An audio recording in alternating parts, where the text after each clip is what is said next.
Like the first Little Sister Super Special, this is a totally normal entry in the series. There is nothing special about the story. At the end of the book, there are 30 pages of activities done by Nancy Krulik. That's the special stuff. Last time they were generic holiday activities, but this time, the activities are directly related to the book story, and they are all pretty good. Thumbs up to Nancy Krulik. Argo Funk Book Review. Argo Funk Book Review. This book was written by Anne Martin. Karen is visiting Seth's parents in Nebraska for 2 weeks. She's flying by herself for the first time. Hopefully she doesn't have problems using the toilet like she did on her last plane trip. Karen struggles to pack her suitcase. Her parents have to tell her what clothes to bring. Remember that because I'll come back to it later. Karen's family takes her to the airport where she gets special treatment because she's Karen.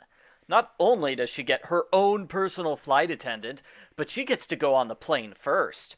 Her family gets to enter the plane with her just to say goodbye. I'm pretty sure this would never be allowed on airplanes today. Karen's plane trip is 1 chapter long. She gets to meet the pilot and she draws pictures for the other people near her. She does it half because she's nice and half because she was bored and wanted an excuse to talk to the other people so she could brag she flew all by herself. Karen quickly decides she hates Nebraska. It's too hot. The car and the house are old. Worst of all, they don't have TV, or clock radios, or a cordless telephone.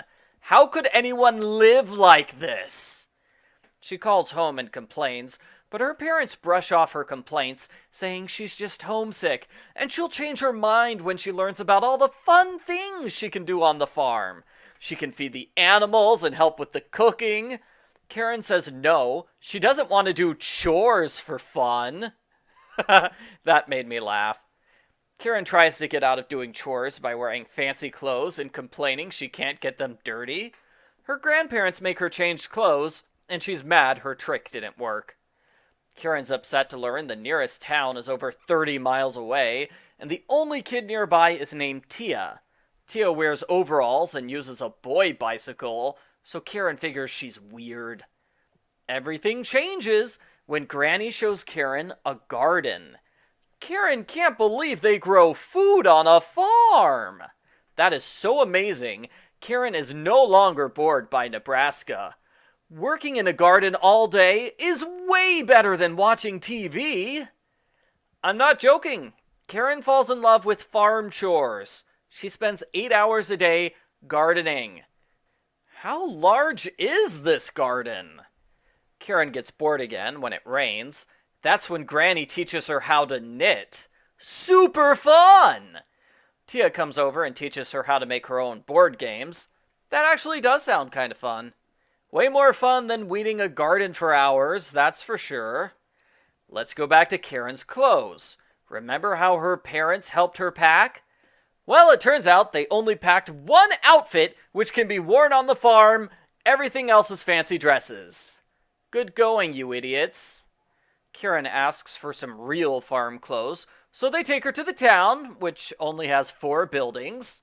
Karen's amazed by the store here. It's so cool! You could buy almost anything! I don't want to be mean, but this is dumb. Karen has been to huge malls multiple times.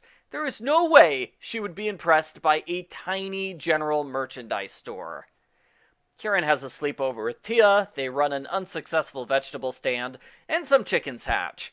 Karen is sad when she has to go home. She spends the entire flight chatting about dumb things with the businessman seated next to her. The guy puts up with it without any complaints. What a nice guy.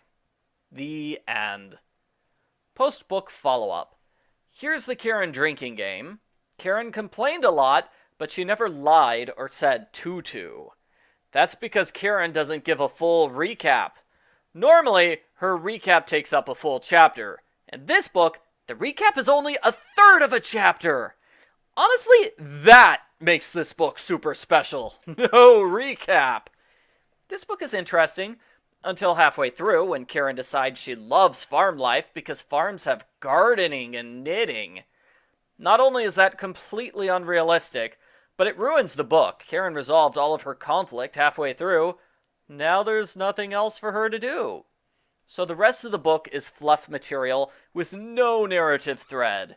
We get about 7 chapters in a row of nothing but unrelated events, like Karen goes to the store for a chapter, or Karen makes a salad for a chapter. It doesn't help that most of these one-chapter scenes are kind of boring. If the book had given us a story with Tia, that would have been so much better.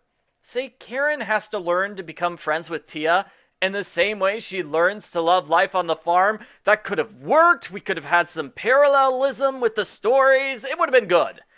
Instead, Karen becomes friends with Tia because the story needs her to become friends with Tia. Overall, the bonus material is the best part of the book. The first half is it's okay to good. The second half, not so much. If you like one-chapter farm scenes, you'll probably like this book more than I did. I'm okay with the occasional one-off chapter, but not 7 of them back to back. So I give Babysitter's Little Sister Super Special number 2, Karen's Plane Trip, a sideways thumbs up.